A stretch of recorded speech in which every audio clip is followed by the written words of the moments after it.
Chika Update. Julia Barreto todo iyak sa nangyari.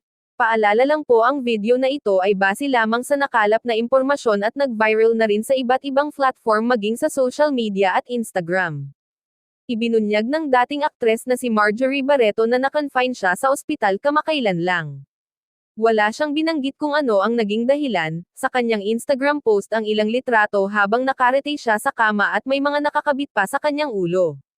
Ayon kay Marjorie, nanatili siya sa ospital sa huling linggo ng Agosto at inamin din na nakaramdam siya ng takot sa nangyari sa kanya.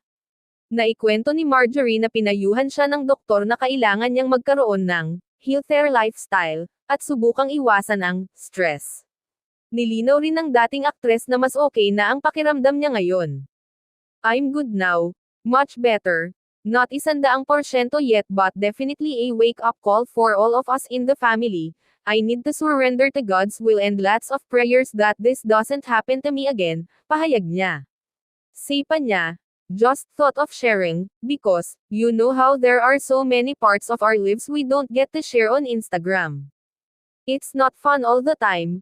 We have our bad days. And in those kind of days I am reminded that I am blessed to have 5 strong and wonderful children and a great son-in-law Xavi and even Gerald who all rushed to hospital late at night, because Julia was so far away and she needed to be assured I was okay till she got back," chika pa niya sa IG.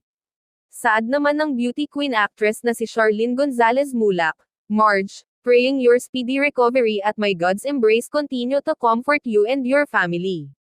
Get well soon." Ikaw, ano ang masasabi mo? Kung bago ka pa lang sa chika ko, please huwag kalimutan mag-like, mag-subscribe at i-click ang notification bell upang lagi kang update sa chika ko.